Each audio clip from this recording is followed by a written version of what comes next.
Here is something that most people do not know, and it surprises them every single time I bring it up. Your bank can call you. Your bank has your phone number. Your bank knows your name, your last four digits, maybe even your recent transactions. So when someone calls you and says, "Hi, this is the fraud department at Chase," and they know all of that information, your name, your zip code, your card ending in whatever, most people assume that call is real.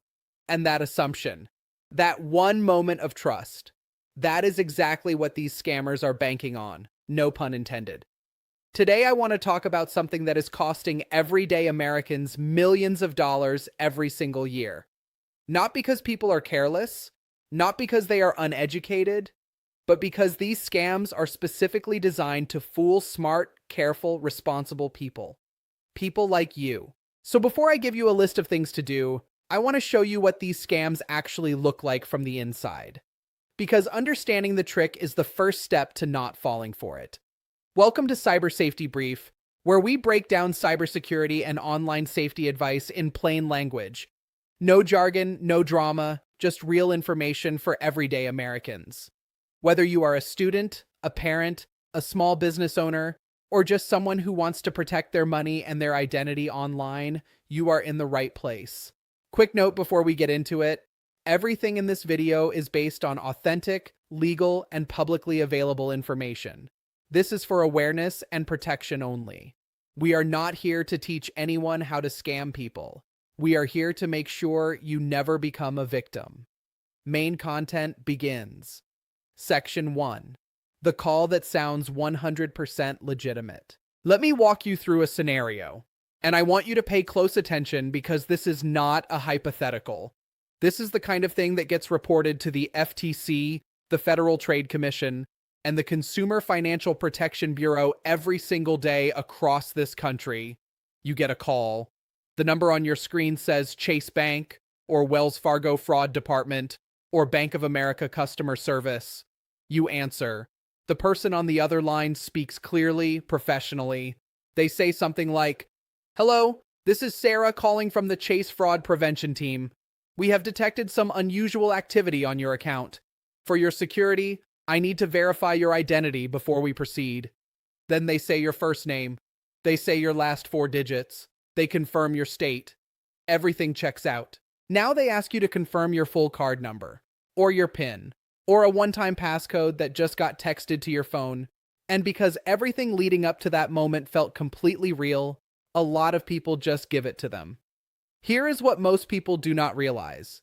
That phone number showing Chase Bank on your screen, it was faked. This is called caller ID spoofing, and it is very real. Scammers can make any phone number appear on your caller ID, including the exact number printed on the back of your debit card.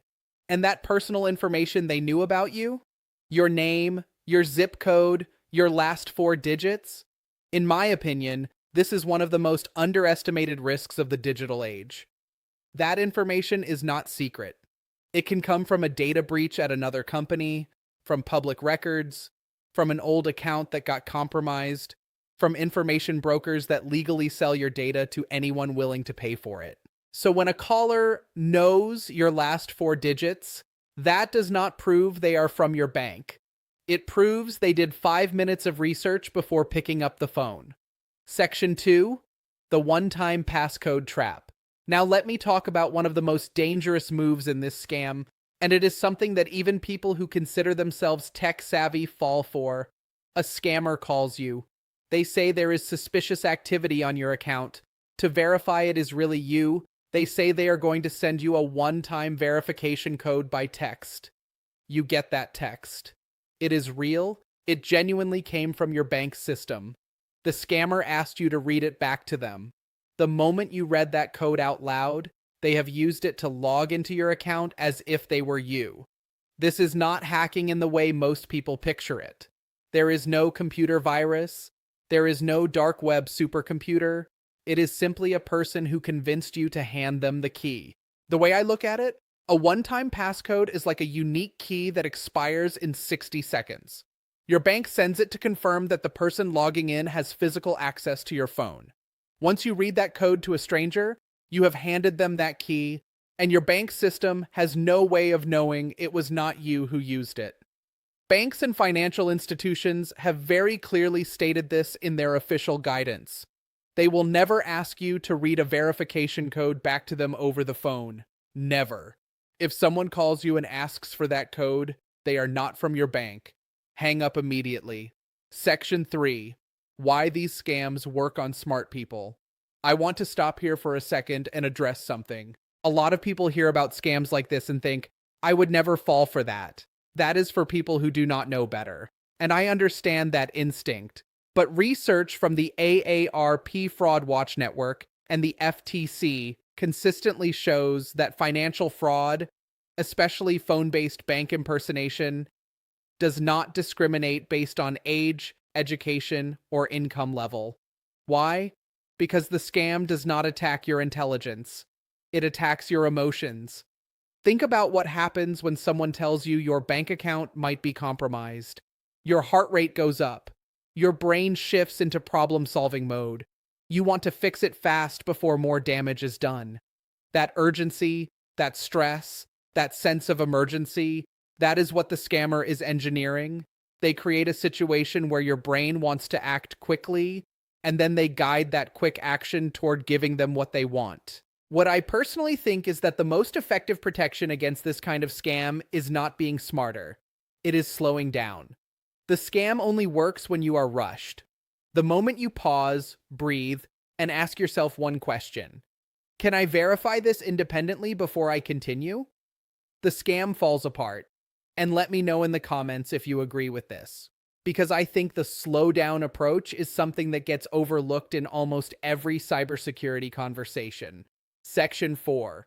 The 3 real banks' official positions. Let us talk about what Chase, Wells Fargo, and Bank of America have actually said publicly, because this matters. Chase Bank has publicly stated, on its official website and in customer communications, that Chase will never ask for your full social security number, your PIN, or your online banking password over an unsolicited phone call.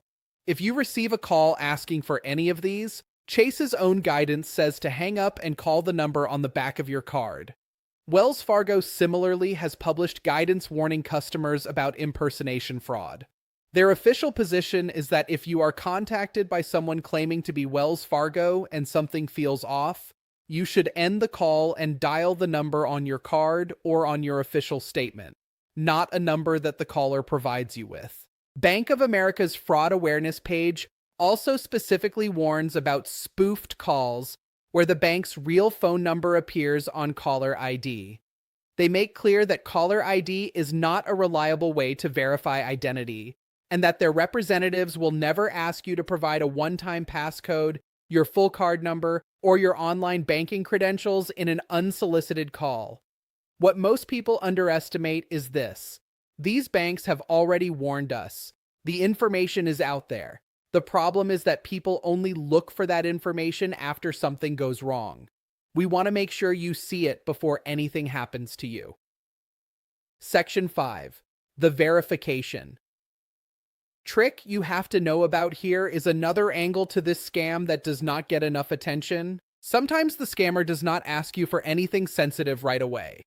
Instead, they ask you to verify your identity by answering a few security questions. They ask things like your mother's maiden name, the street you grew up on, the name of your first pet. You answer. They say, "Great, we have verified your identity." What just happened? You just gave them the answers to your most common password recovery questions. Without realizing it, you handed them a toolkit they can use to reset your passwords on other accounts, your email, your retirement account, maybe even your social security account on ssa.gov. This is what security researchers call social engineering, and it is frighteningly effective. The scammer does not need your password. They need your forgot password answers, and many of us use the same answers across multiple platforms. My personal opinion on security questions is that they were always a weak system. If you can, do not use real answers to security questions at all. Use made-up answers that only you know, and store them somewhere safe. A scammer cannot look up a fake answer. Section 6. How to protect yourself. Practical steps that actually work. Okay, so now that we have talked about how this scam operates, let us talk about what you can actually do. And I want to go beyond the generic advice, because you deserve better than a list of things you already know. Step 1. Create a verbal safe word with your bank contacts. This is something most people have never heard of, but is actually incredibly practical. Some banks allow you to set up a personal verification phrase, a word or phrase that you create, which their agents will say to you at the start of a call to prove they are actually from the bank. Not every bank offers this, but it is worth calling your bank's official number to ask. If they do not offer it, knowing that fact itself is useful. Step 2. Hang up and call back using the official number. If any call makes you feel uncertain, even slightly, hang up. Then take out your bank card, flip it over, and call the number printed on the back. Not a number the caller gave you. Not a number you found in an email. The number on the physical card. This single action alone would stop the majority of bank impersonation scams from succeeding.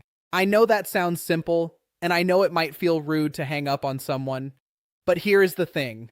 If the call was real, your bank will completely understand when you call back. They train their agents to expect this, and if the call was a scam, you just saved yourself potentially thousands of dollars. Step 3. Set up transaction alerts on all your accounts. Every major bank in the United States offers real-time transaction alerts by text or email. This means the moment any transaction happens on your account, no matter how small, you get a notification. Scammers often start small to test whether a card works before making larger withdrawals. With alerts turned on, you will know within seconds. Step 4. Do not trust caller ID, period. Caller ID can be faked.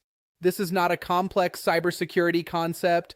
It is a basic fact about how the phone system works in the United States. The technical standard that phone calls are built on was designed decades ago, and it does not have a strong built-in way to verify that a caller is who they claim to be. Services exist that let anyone display any number they want. Law enforcement and regulators have been working on this problem for years, but the technology to completely stop it does not yet exist. So the only safe assumption is a phone number on your screen proves nothing about who is actually calling. Step 5. Freeze your credit with all 3 bureaus. This is a free service in the United States. You can go to Equifax, Experian, and TransUnion and freeze your credit. This does not affect your existing accounts. It only prevents new credit from being opened in your name. If a scammer steals your information and tries to open a new credit card or loan, a credit freeze stops that from happening. You can temporarily lift the freeze when you want to apply for something. In my opinion, more Americans should be doing this right now. It is free, it is reversible, and it significantly raises the bar for identity theft. Section 7. What to do if you already gave information. Now here is a section that a lot of people skip over in online safety videos, and it is actually one of the most important ones. Because some of the people watching this might already have experienced something like this, or might know someone who has.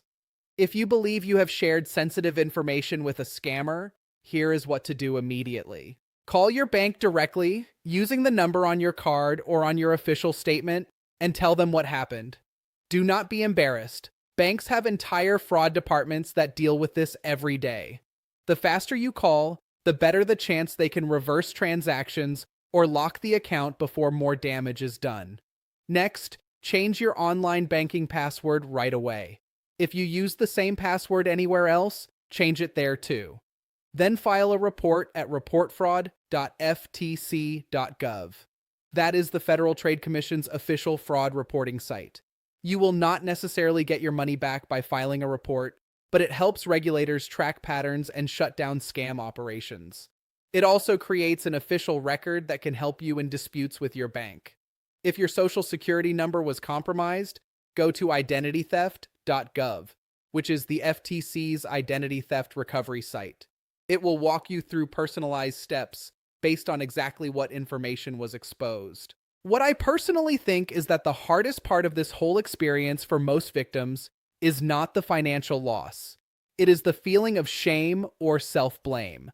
I want to say very clearly, being targeted by a sophisticated professional scam operation does not mean you did something wrong. These people are professionals at deception. Their entire job is to make the fraud feel legitimate. Reaching out for help quickly is the smartest and most responsible thing you can do. Section 8. The bigger picture. Why this is getting worse. I would also like to know your opinion on this. Do you think bank impersonation scams are getting worse, or do you think we are just hearing about them more? Leave that in the comments because I genuinely want to hear what people are seeing out there. From where I sit, the honest answer is both. More people are being targeted and more people are talking about it. And in my opinion, there are a few reasons why this specific type of fraud is growing. First, data breaches. Over the last decade, hundreds of millions of Americans have had personal data exposed through breaches at retailers, healthcare companies, government databases, and financial institutions. That data, names, addresses, last four digits of cards, email addresses, gets sold on illegal marketplaces and used by scammers to make their calls more convincing.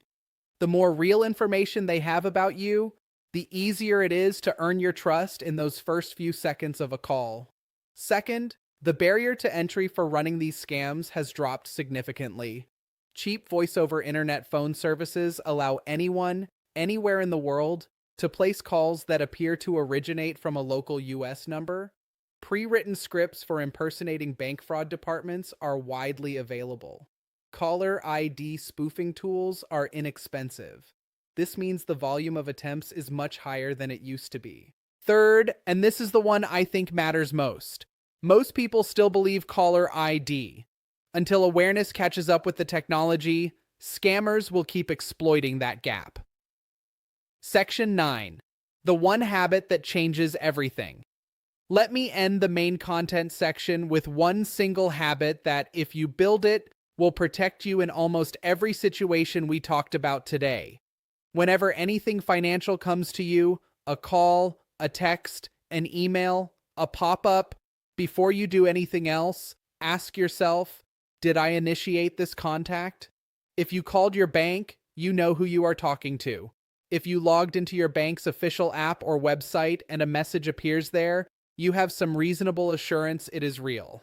But if the contact came to you, unsolicited, out of nowhere, treat it as a potential scam until you have independently verified it. This is not about paranoia. This is not about distrusting everyone. This is about having a filter. Because scammers can only get you when you react to them on their terms. When you pause and respond on your own terms. When you hang up and call back. When you go directly to the official website instead of clicking a link. When you refuse to read back a passcode. You have taken control of the situation. The way I look at it, security is not a complicated technology problem for most everyday Americans. It is a habit. One habit, one pause, one question. Did I start this? Call to action, like and subscribe. If this video helped you understand this scam a little better, or if it helped you feel more prepared, please take a second and like the video. It genuinely helps more people find this content. And subscribe to Cyber Safety Brief for more straightforward, practical online safety information made for everyday Americans. No fluff, no fear, just real information you can use. Stay alert, stay informed, and stay safe online. Before you go, drop a comment and tell me, which part of this scam do you think most people are not aware of? Is it the caller ID spoofing? Is it the one-time passcode trick? Is it the security questions trap? I read every comment, and your answer helps shape future videos. Thank you for watching. See you in the next one.